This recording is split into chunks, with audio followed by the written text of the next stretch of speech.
It's already time for us to be at the docks. Let's go! The arrival schedule says ship stopover, 1 person. Does that mean we're only welcoming 1 guest today?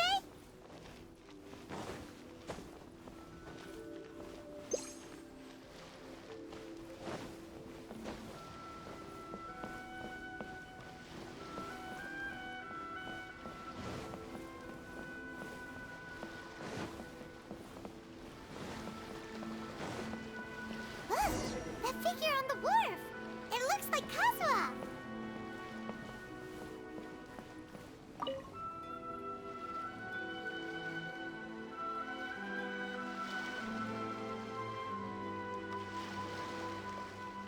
Greetings, traveler in Paimon. I heard there would be guides for the Irodori Festival, but I didn't expect it would be you two. We didn't expect to see you either! Returning as a guest for the Irodori Festival, no doubt. I was a little surprised myself when I received the invitation. But after wandering the outside world for so long, it's good to have an opportunity to return to my homeland and pay respects to my old friends. Kazuha, when we saw you in the distance just now, you seemed to be looking for something. What happened? Ah, yes.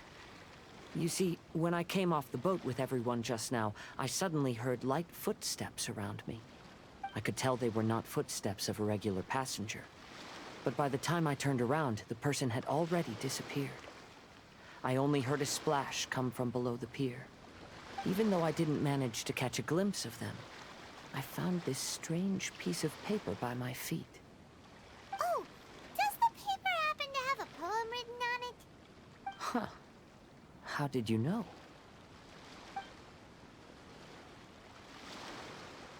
Fascinating. It's almost hard to believe such things could happen. Sure, here it is. Please, have a look. Last time, Aoi no Okina's poem ended with a reference to Akihito. And sure enough, this is a story about him. The story this time basically says that Akihito got his name from his love of red seals. However, the Shogun discovered that he had committed plagiarism, and he was soon exiled. Well, if Paimon were to rate today's story, it sounds pretty unfortunate. I don't think there's anything particularly wrong with this story. I too was once wanted as a criminal by the shogunate. So I'm not all that different from Akihito mentioned in this story. But according to the story, Akihito was exiled by the Shogun because of his wrongdoings. You did nothing wrong, Kazuha. Huh? Traveler, what are you thinking about? Ah, by the way, you mentioned that your friend has been struggling because he's unable to sign his name quickly, right? In Liyue and Inazuma, there is a saying, that which has been stamped has also been signed. Perhaps using a seal could be a feasible solution. While sailing at sea, I sometimes carve things to pass the time. If you wish to create a stamp for his seal, I might be able to help. Wow, that's an idea! Quick, let's go tell Albedo!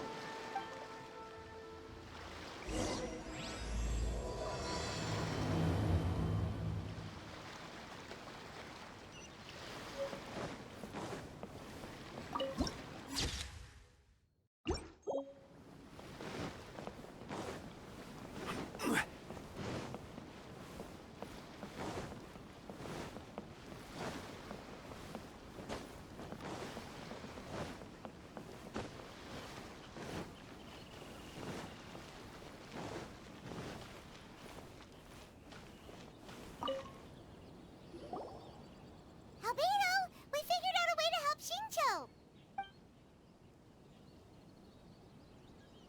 Interesting. A story of the 5 Kasen appears again, and with a timely solution. A stamped seal, huh? Let me think. Indeed, it is an efficient solution. If we use a stamp, then Xingqiu won't have to struggle with his handwriting anymore. However, since Xingqiu's signature has been previously revealed to the readers, it would seem insincere if he only used the stamped seal for his new books. But I have another idea. Using a seal is a part of it, of course. Let's go to Ouya restaurant now to discuss my idea with everyone.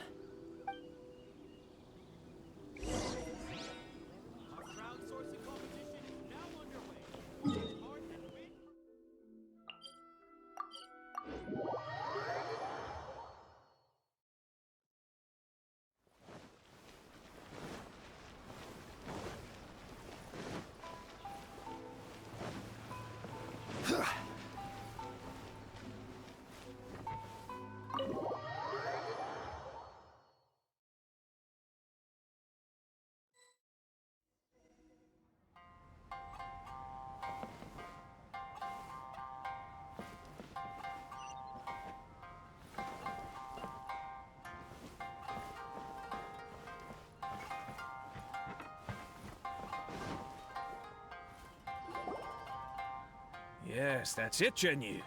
Your writing has greatly improved today, which means yesterday's intensive training was effective. My apologies, but I simply can't do it anymore.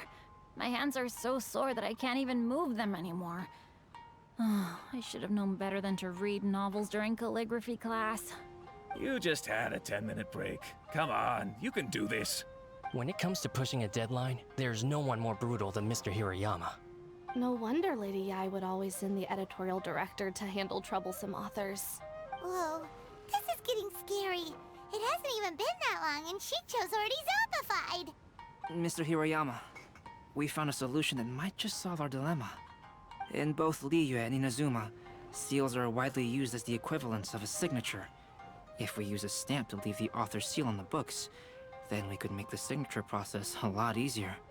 Of course, a seal on its own is not enough. So, I propose that each signature consists of 2 parts. First, we'll use a personalized seal. We can simply carve one using Chenyu's signature as the design. In addition, I'll also design a simple but elegant pattern that's easy for Chenyu to write. That way, he will only need to draw a simple pattern on each book. Let me think. All right, I think that would work. Not only does it still involve the author's own handwriting, but the result should be very beautiful as well. So, what you mean to say is, I've been saved from this predicament? Mr. Hirayama, it suddenly occurred to me that the reason we gave up on live book signings previously was because it would take too long for the author to sign each book. But if we adopted Calx's proposed method, we might have enough time to do signatures at the live event. And if all the authors signed their books in the same fashion, then Genyu's signature wouldn't look out of place. If you think it's feasible, I would certainly be happy to design signatures for the other authors as well. Yes, and you may leave carving the stamps to me. In that case, I shall contact the other 2 authors participating in the new release event. It is a great honor to use a signature designed by Calx. My pen name is quite complicated and isn't suitable for signing events. However, if we implement this new format, then it'll be a dream come true for me as well. Great! Looks like everyone's on board with the idea. I'm sorry to have kept you busy for so long, Jinyu. Please, take the next few days to have a good rest. We'll handle everything from here. The books that Jinyu already signed can be used as special prizes in future events held by the I Publishing House. We did it! The event is saved! Thanks to everyone's efforts, Onodera and I are finally free of that mess. That's right! You're finally free, Xingqiu! Maybe you should step outside for some fresh air.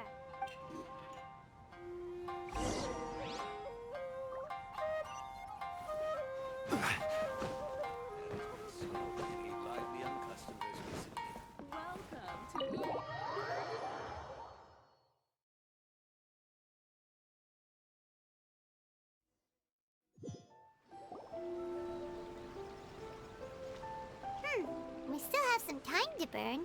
Where should we go next? Traveler, there you are. Oh, it's Ayaka! And Venti!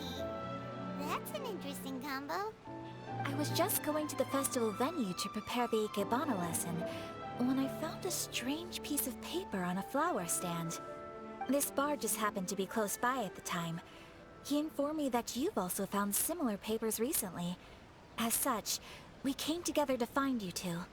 But the paper she found isn't quite the same as the ones we found before. Here's the paper. Please have a look. Huh. All the poems we found before were roughly the same length. But this one is only 2 lines. And even though there are only 2 short sentences, neither of them are next to the title or centered on the page. The position of the writing seems to indicate that there is other content written on this paper besides these 2 lines. If we take the poem literally, it reads, "Dip this paper in water and see the truth naturally appear."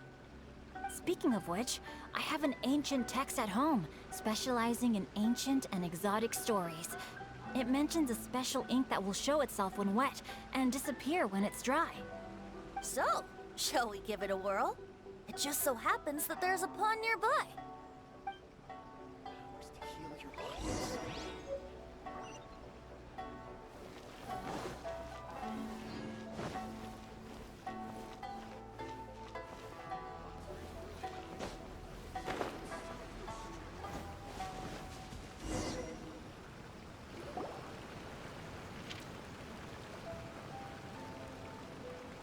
Wow, look! It's really working! More words have appeared on the paper! Let Paimon see what it says. The story says that after Sumizomi got the collection of poems from Akihito and put them into a stream of water, the plagiarized words in the poem became blurry. Huh? Why would that happen? You see, Paimon, in the past, when printing was not yet well developed, handwritten text could easily become smudged in books when exposed to moisture. To ensure the text lasted longer, they'd either write using a special ink or coat the paper's surface with a waterproof coating once the writing was finished. Such special inks are time-consuming and laborious to produce, and the waterproof coating could also prove just as difficult. However, since Akihito's poetry collection was an important gift to be presented to the Shogun, surely one of those 2 methods was used to protect it. But as for the plagiarized poems, not only would they lack Akihito's seal, but the words would also react differently when exposed to liquid. Which means Akihito didn't plagiarize his work. He was set up! Yes, it appears that this is the truth that Sumizome's story is trying to convey. Although the story is saddening, I've decided on the subjects to use for Akihito and Sumizome's portraits. Kazuha, Ayaka, would you be willing to be the models for my paintings? I would be delighted. Yes, as would I. There you go. The next 2 portraits should be ready in no time. Yes. And now that all 4 stories have all been collected, the story of the 5 Kasen is now fully completed.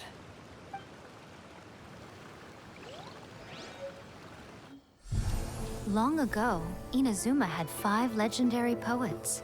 People bestowed upon them the title of the 5 Kasen. One year, the poet Suiko made his way to Tenshukaku and presented the Kasen's work for the shogun's perusal. But a page from the works of Aoi no Okina had been torn out, and Suiko was questioned regarding the matter. Suiko pleaded guilty. He admitted to drinking at the tavern the night before, and vaguely recalled a mysterious figure approaching while he was intoxicated. That figure was none other than Aoi no Okina himself. This turn of events had begun with an unnamed individual, under whose coercion, Aoi no Okina was forced to take drastic measures to retrieve a page of poetry. He knew nothing of this individual's true intentions. All he knew was that the poem had to do with an old acquaintance, Akihito. Akihito had once belonged to the 5 Kasen. Each poem he composed, he marked with a scarlet red seal, hence the Aka in his name. Such a distinguished writer was he, and yet one of the poems he had submitted the previous year was found to be plagiarized. Akihito was exiled for his crimes, and only 4 of the 5 Kasen remained. Sumizome went over Akihito's poems and noticed that the plagiarized poem lacked his seal. She immersed his poetry in a stream nearby, and only on the plagiarized poem did the ink run. Aoi no Okina passed by and witnessed Sumizome's doing, which he then recorded in a poem. Thus transpired the events of Suiko's poetry submission, and this is where the story comes to an end.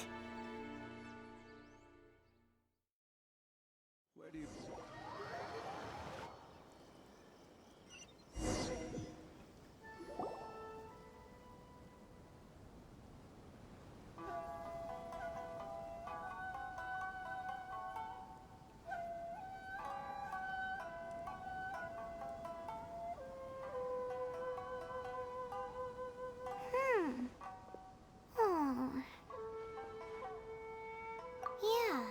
Ever since we completed the story of the 5 Kasen, there's still one thing Paimon hasn't been able to figure out. One of the 5 Kasen is called Kuronushi, right? It's just that, how could the story of the 5 Kasen finish without him appearing at all? Oh! Have you really not noticed? Huh? Not noticed what? This is no time to be playing games, Tone Deaf Bard! What he means is that the story of Kuronushi was already embedded within the 4 poems. Huh? Really? That's right. The key lies in the poem that Aoi no Okina wrote after seeing Sumizome rinsing the poetry collection. An average person could never understand the scene of a young girl washing Akihito's poetry collection in a stream. Even Aoi no Okina couldn't figure out the meaning behind Sumizome's actions. He was simply reminiscing and thinking about his old acquaintances. However, for the perpetrator who framed Akihito, it was completely obvious. He was worried that if this poem was seen by the Shogun, then the Shogun could discover the truth behind the plagiarism incident. If that happened, then he'd be finished. So, in desperation, he threatened Aoi no Okina to make him tear out this poem. Which means, the one who threatened Aoi no Okina is the same person that framed Akihito! What? Kuronushi? That's right. Though there are only 4 poems, they still managed to tell the complete story of all 5 Kasen. Since the Shogun mentioned in the poems is certainly not the one of the 5 Kasen, the only character left is the mysterious one with an unknown identity. Oh, okay. Paimon is finally starting to get it now. However, this also brings something else to mind. The story of the 5 Kasen has more or less reflected everything that's been happening around us lately. Which begs the question, is there a Kuronushi in our world as well? A Kuronushi? In our world? Speaking of which, I wonder if our dear Kazuha has come up with anything. Oh, right! Kazuha! He's been pretty quiet this whole time. Let's ask him!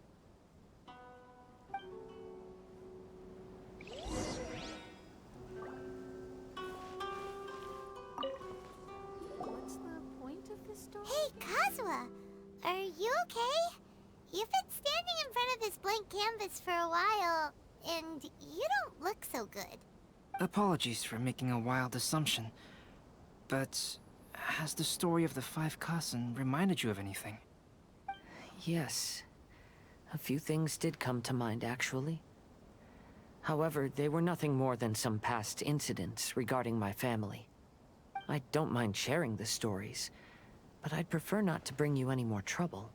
Hey, we're all friends here, Kazuha. You can always tell us whatever's on your mind. Kaidehara, please forgive my assumption, but perhaps you were thinking of the Raiden Gokuden? The Raiden Gokuden? What's that? It appears that Miss Kamisato and I were thinking of the same thing. But it also has much to do with the Yashiro Commission. It would be improper to speak of it here without the consent of Miss Kamisato. It's fine. Those of us here are all trustworthy, so there isn't any harm in it.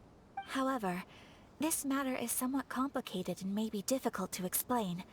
Let me start with the Raiden Gokuden. As you all know, the Yashiro Commission's primary purpose is managing ceremonial and cultural affairs, and Inazuma's art of forging swords is a very important part of our culture. The Raiden Gokuden were once the top 5 schools of the forging art in Inazuma. Although these families were swordsmiths by craft, they also held many important positions in the Yashiro Commission. Unfortunately, of the 5, only the Aminoma art still maintains its artisan lineage. The descendants of the Ishin art are also still alive, but the craft has been lost to time. The descendants of the Ishin art are none other than the Kaidehara family. Whoa! We knew Kazuha came from a noble family, but we had no idea about his connection to the Yashiro Commission and sword making. Yes, but that's all part of the past now. The Ishin art was lost with my great-grandfather's generation. My grandfather was dissatisfied with my great-grandfather's lack of effort. When he was young, my grandfather traveled all over Tevat to find a way to revive the family business. But it was to no avail. And in my generation, our last remaining family property was lost as well. I heard my elder brother mention that the decline of the Raiden Gokuden happened very rapidly. In the span of a few decades, 3 of the families suffered various misfortunes and disappeared completely. Later, there was speculation that all of these misfortunes stemmed from some background machinations, meaning that someone wanted to wipe out the Raiden Gokuden. However, since not every family of the Raiden Gokuden came to ruin, such explanations were treated as nothing more than a conspiracy theory. Indeed. I've also believed such ideas were just theories and rumors. However, I know that a major incident happened to my great-grandfather when he was young. Not only did it affect the Kaedehara clan, but it nearly jeopardized the Kamisato clan's position in the Yashiro Commission as well. After reading the story of the 5 Kasen, I can't help but feel like it's pointing me toward the truth behind that incident. What exactly happened to your great-grandfather, Kazuha? I still can't say. I need to speak with someone to verify the details. Let's meet here again at noon tomorrow. I will tell you everything I know then.